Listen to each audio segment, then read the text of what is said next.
करके बराबर सुखमय जीवन व्यतीत नहीं कर सके तो तुम इंसान होके कैसे व्यतीत कर सकते हो। इस मृत्यु लोक में दुख सुख का संयोग बना ही रहेगा। आज 10 दिन सुख है तो 11वें दिन थोड़ा दुख आ जाएगा, 11वें दिन दुख है तो फिर 10 दिन बाद सुख आ जाएगा। ऐसा क्रम चलता है, इसलिए हमें धैर्य पूर्वक रहना चाहिए। अपने इष्ट पर कभी अविश्वास नहीं करना चाहिए, लाडली जू पर कभी अविश्वास नहीं करना चाहिए कि यार दुख चल रहा है, पता नहीं लाडली जू हम पर प्रेम करती हैं कि नहीं करती हैं। अब नाराज तो नहीं हो गई लाडली जू, लाडली जू कभी नाराज नहीं होती। ने कहूँ न रिस कहूँ भूली हूँ न होत सखी, रहत प्रसन्न सदा ये मुख हास्य है। ऐसी सुकुमारी प्यारे लालजू की प्राण प्यारी, धन्य धन्य धन्य तेज इनके उपास है। तो धन्य है आप, श्री जी की सखी हैं। खूब नाम जप करो और हर परिस्थिति में लाडली जू की जय बोलो, संशय मत करो हृदय में। आयुषी मित्तल जी कैथल से, राधे राधे महाराज जी। महाराज जी, आप कहते हैं कि एक प्रभु का ही ध्यान करना चाहिए, क्या इसका ये मतलब है कि हम केवल उनका ध्यान करें, बाकी किसी भगवान के मंदिर में न जाएं? प्रभु का मतलब क्या है? राम जी प्रभु, शंकर जी प्रभु, कृष्ण जी प्रभु, पार्वती जी प्रभु। प्रभु तत्व है, वही विविध रूप धारण किए। तुम्हारी जहां रुचि हो तो आ जाओ। मन हो हनुमान जी को पूजो, मन हो राम जी को पूजो, मन हो शंकर जी को पूजो, मन हो श्याम जी को पूजो। वही तो प्रभु है, प्रभु तो वही है। प्रभु माने होता स्वामी, ईश्वर। तो ईश्वर एक है, उसके रूप अनेक है। जो रूप माने वो मन में आवे वो पूजो, मना थोड़ी है। कहीं मना है क्या? तो फिर कैसे? हमने कभी कहा है क्या कि किसी के मंदिर नहीं जाना चाहिए? तो फिर भगवान के तत्व में जब देखते हैं तो एक है, और जब लीला में देखते हैं तो अनेक हैं। वो अनेक रूप धारण किए हुए हैं। तो हमारी जहां श्रद्धा बने, हमारी दुर्गा जी में श्रद्धा बनती तो हम दुर्गा जी में, हमारी सिया जी में, हमारी प्रिया जी में, जहां बने श्रद्धा वहां श्रद्धा करो, मना थोड़ी है। प्रभु तो वही है। देखो वही इतना सुंदर श्याम सुंदर है तो वही भयानक नरसिंह रूप है, वही इतना सुंदर राम रूप में है तो वही मत्स्य रूप में है, वही कूर्म रूप में, विविध अवतार भगवान ने धारण किए, वही प्रभु तो है जी। मेरी वाइफ है यहाँ पर, हम थोड़े 15 साल से उनकी काफी तबीयत खराब रहती है जी। तो हम उनका इतना इलाज करवा चुके हैं हर जगह से जी। तो अब धीरे धीरे उनकी थोड़ी सी इस चीज में जो हिम्मत टूटने लगी है जी। तो आप थोड़ा सा उन्हें मार्गदर्शन कर सकते हैं? हाँ, नहीं हिम्मत मत तोड़िए। 20 साल से हमारी किडनी फेल है और 20 साल से हम कष्ट भोग रहे हैं, लेकिन आप देख रहे हैं क्या हम अपनी हिम्मत तोड़ी है क्या? हम आपके सामने बैठे हैं। अच्छा, आप केवल दवाइयों का भरोसा रखते हैं और हम भगवान का भरोसा रखते हैं।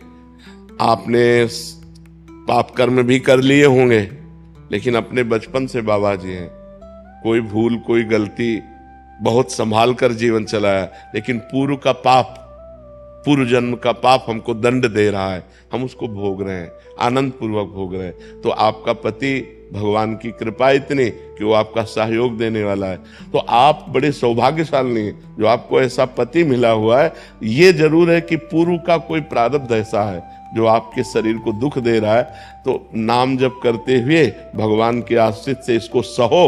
जैसे अब हम अपने मन को रोज समझाते हैं, बस शरीर छूटा कि भगवान के दरबार में जाना है, चुपचाप सह ले, तो आनंद पूर्वक सह रहे। तो ऐसे चुपचाप नाम जप करते हुए सहती जाओ, और आपको तो दवाइयां भी मिल रही, सब व्यवस्था है, भगवान की कृपा है। आप ऐसे निराश मत होइए और हताश मत होइए। हम आपके साथ उदाहरण हैं।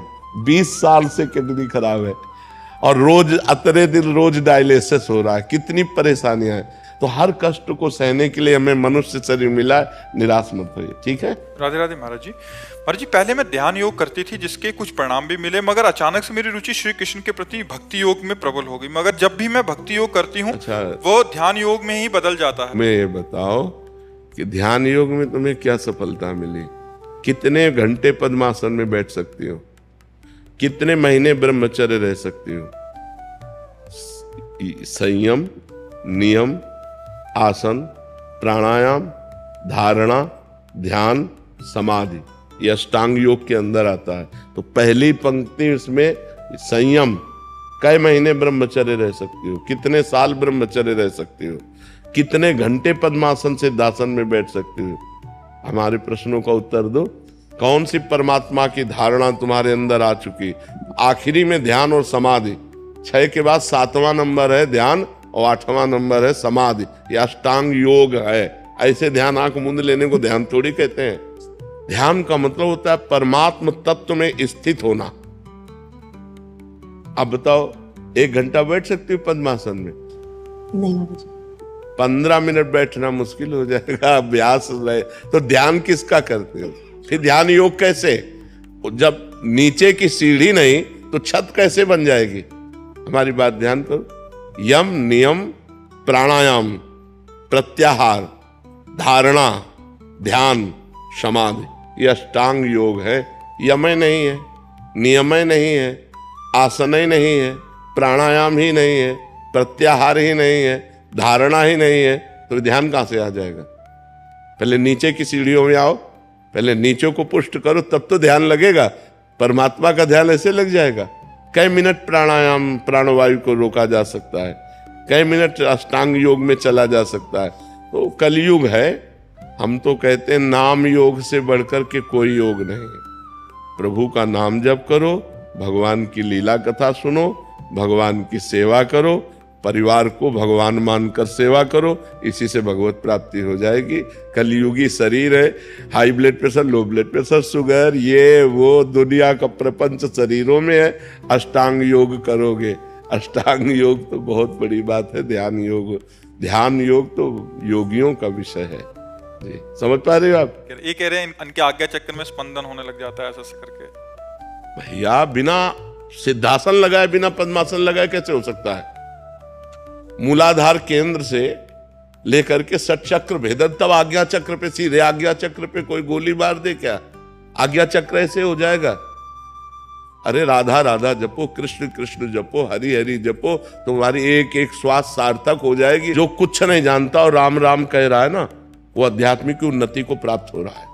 उसका हर सेकंड सार्थक हो रहा है। राधा राधा, कृष्ण कृष्ण, राम राम, शिव शिव, हरि हरि, उसका हर मिनट सार्थक हो रहा है, क्योंकि भगवान का नाम सच्चिदानंदमय है। और नाम का ध्यान करो, लिखो अपने ध्यान में राधा, और उसी में एकाग्र हो जाओ। देखो अभी आनंद मिलने लगेगा कि नहीं? अभी आनंद मिलने, उसमें अष्टांग योग की जरूरत नहीं पड़ेगी, अभी आनंद मिलने लगे। बिल्कुल सत्य बात समझ लो, कलयुग केवल नाम आधारा, सुमिर सुमिर नर उतरे। नानक नाम जहाज है, चढ़े सो उतरे पार। आप ये समझते होंगे कि हम आपको एकदम न्यून करके बोल रहे। हम आपको निमित्त बनाकर लाखों लोगों को समझाना चाहते हैं। 6-6 घंटे पद्मासन में बैठने वाला शरीर है, 6-6 घंटे पद्मासन में बैठ करके अष्टांग योग में चलने वाला। अष्टांग योग में चल, अब तो किडनी फेल है, तब भी भगवान की कृपा से, जहां 10 मिनट 20 मिनट किडनी फेल नहीं बैठ सकता, वहां भगवान की कृपा से साधन चल रहा है। अब बैठे हैं, सुबह से ही तो बैठे हैं। हाँ, ये जरूर है कि तकिया वकिया लगाए बैठे, कि दर्द होने लगता है तो इधर इधर ऐसे कर लेते हैं। लेकिन ये पूर्वाभ्यास है जो आज भी हमें साधन में लगाए, दोनों किडनी फेल डायलिसिस होने पर भी।